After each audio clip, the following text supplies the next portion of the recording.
क्या हासिल कर लिया? आप लोगों ने इस देश की जनता को फिर से सवाल करना सिखा दिया है। आप लोगों ने इस देश की जनता को सरकार से आंख में आंख डालकर बात करना सिखा दिया है। आप लोगों ने इस देश की जनता को लड़ना सिखा दिया, अपने हक की बात करना सिखा दिया है।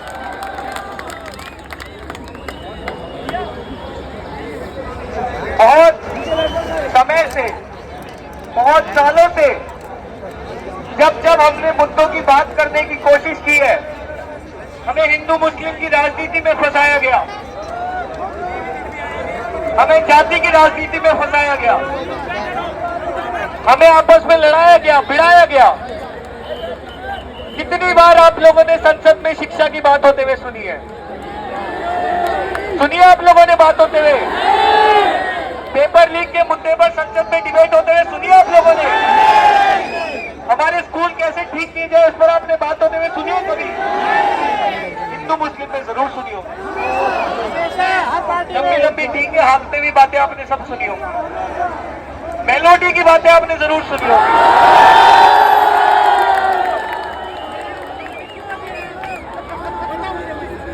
व्यवस्था को ठीक नहीं करोगे तब तक पेपर लीक नहीं रुकेंगे। ऐसे सामान मत फेंको बाजी, बाजी ऐसे सामान मत फेंकिए।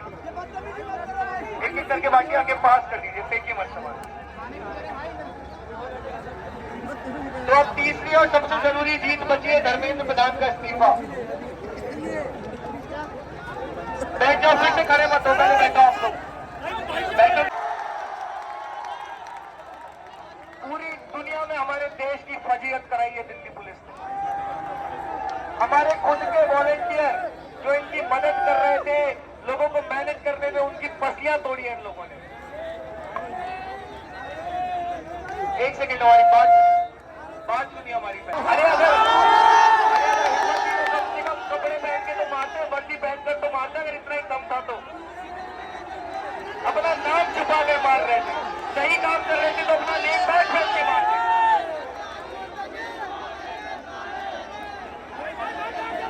इसलिए हमारे हजारों लोग अस्पताल में एडमिट हुए, कई सारे लोग अभी भी सीरियस कंडीशन में हैं। इनमें और हम में एक अंतर है, हम पढ़े लिखे लोग हैं,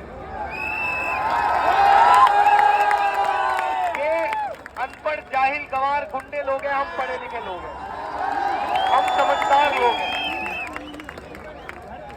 इन लोगों को शिक्षा की महत्वता नहीं पता है, या फिर शायद पता है इसलिए चाहते हैं कि सब अनपढ़ रहे, क्योंकि इनको पता है कि अगर हमारे देश के बच्चे पढ़ लिख गए तो इनकी दुकानें बंद कर देंगे हम लोग। तो हम में और इनमें अंतर हमेशा रहना चाहिए। हमें पता है घसीटेंगे, देश के बेस्ट लॉयर इस समय आप लोगों के लिए काम कर रहे हैं।